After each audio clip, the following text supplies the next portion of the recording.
and they've got it here with a first down.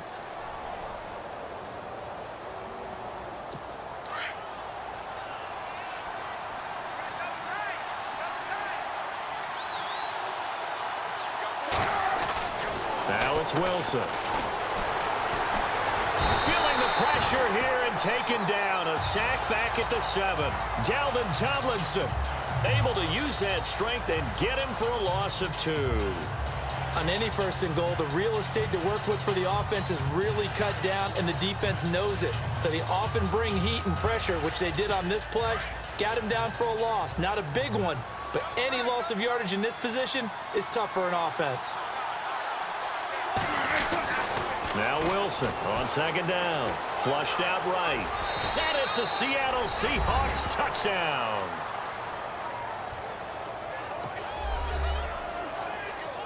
Walsh now for the PAT.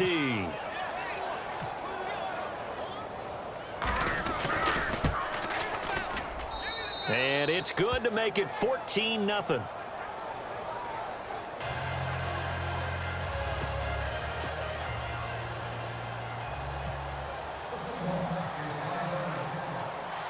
Here's Walsh now to kick this one off.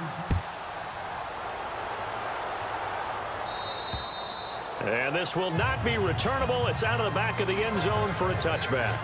Here's the Giant offense now as they get ready to take over here. Already down 2 touchdowns here in the first half. This becomes a pretty important drive, doesn't it? It certainly does, and a lot of the teams script plays. We know that, right? They have a script to start the ball game, and typically those scripts go between 12 and 24, 25 plays. Down 2 touchdowns early, probably not very deep into their script. I think that they'll stay with it. I don't think they'll abandon it just yet and try and generate some offense on this drive. Anything. At least 3 points, get that 0 off the board.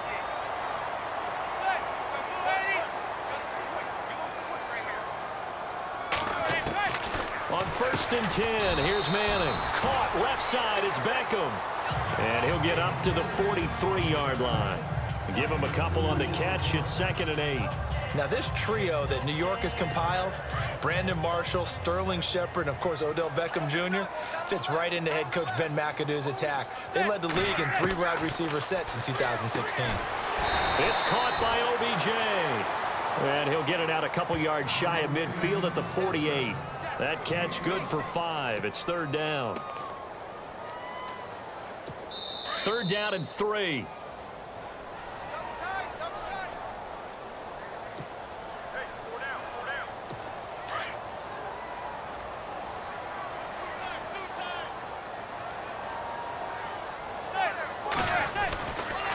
Again, they'll throw with Manning. Trying to get it to Beckham, and it's intercepted. Read it well, and it's picked. And the return stops just a few yards shy of midfield. They'll spot the ball at the 47-yard line. Brandon, this is a veteran quarterback back there. He should know better than to make a throw like this. This is definitely not his best ball, and I think he knew this was trouble the second it was leaving his hand. After the interception, here's Wilson. And Graham's got it over the middle. 10 yards on the pickup there, and it'll be 2nd down. Jimmy Graham had a really tough injury in 2015 that ended his season, but what a bounce back in 2016. How did he not get any votes for Comeback Player of the Year? I was just going to ask you that. Not that Jordy Nelson wasn't deserving, but 65 catches, 923 yards. That was the highest total by a tight end in Seahawk history. And I think there's a chance that both of those numbers will increase in 2017. Over the middle, complete. That's Graham. And he's going to get this inside the 30. That one good for 16, and the drive will continue. A lot of tight ends just use their size and their strength, try to occupy some space and kind of body people away and catch the football. But not this guy. He's a refined route runner. Makes me wonder if he took some dance classes in his background with his footwork. And that is incomplete, but a penalty flag is down. This could possibly be a push-off.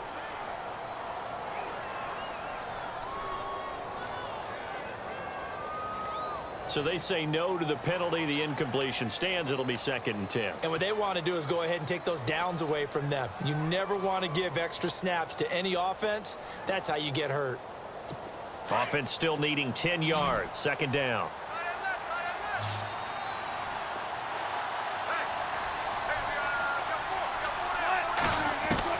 To throw is Wilson. Throwing again. Into heavy traffic, and it's intercepted. Picked up by Wes Cockrell. And he's going to get this one to the 23-yard line. And, Brandon, this is a real nice job defensively of getting inside a quarterback's head and figuring out, okay, where's he going with the football? Because you can make an educated guess defensively.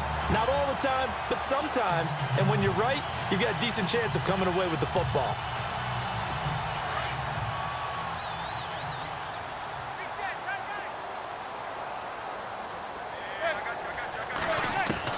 So after the INT, it's Manning. And now the ball comes out. Manning lost it.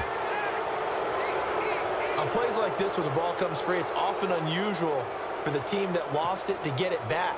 Because this is the quarterback. The ball gets away from him.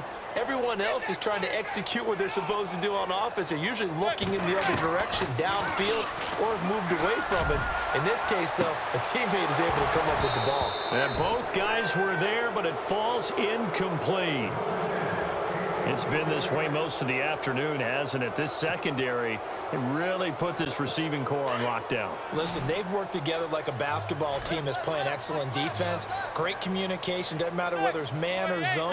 And especially against deep balls, as we saw there, they're not giving up anything to him. Incomplete. Both players were there offensively and defensively, but it falls incomplete.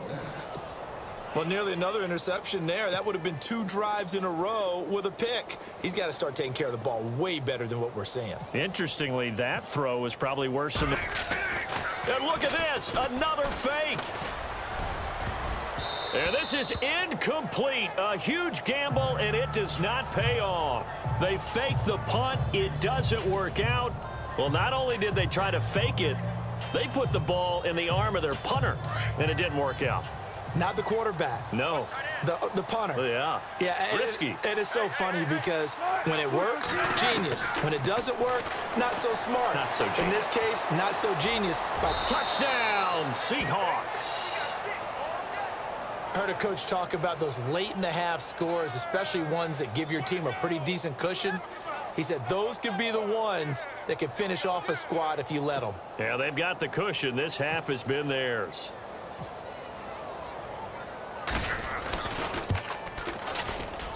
And it is now 21-0.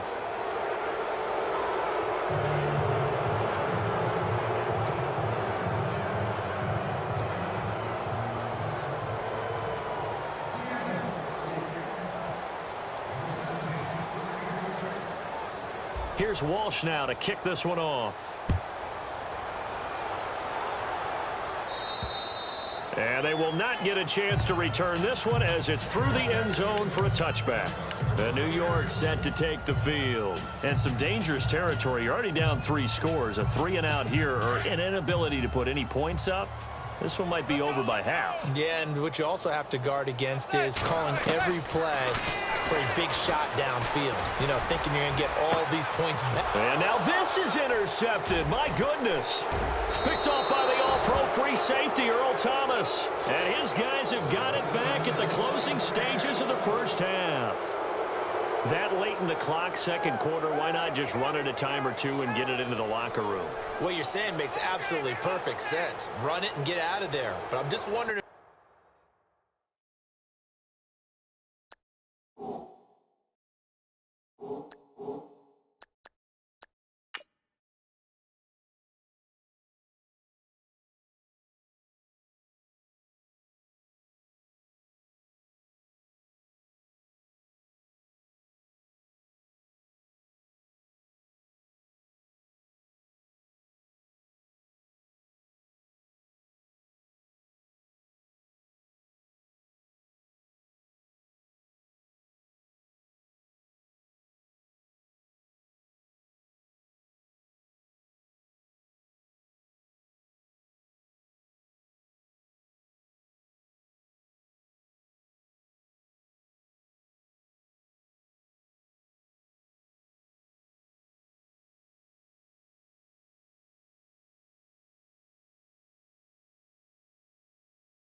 The pressure of today's NFL and the high-powered offenses that you're facing may have forced them into saying, let's try and get some more points.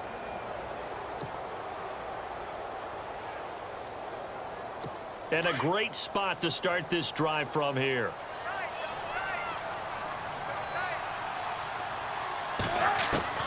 On 1st and 10, it's Wilson. It's caught outright by Graham. And they'll get this one down to about the 20-yard line. And with just 4 seconds left in this first half, a timeout call.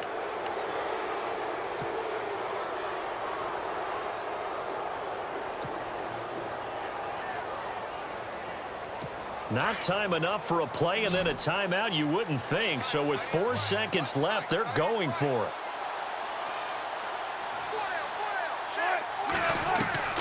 Final play of the half, it's Wilson. His throw caught at about the 5.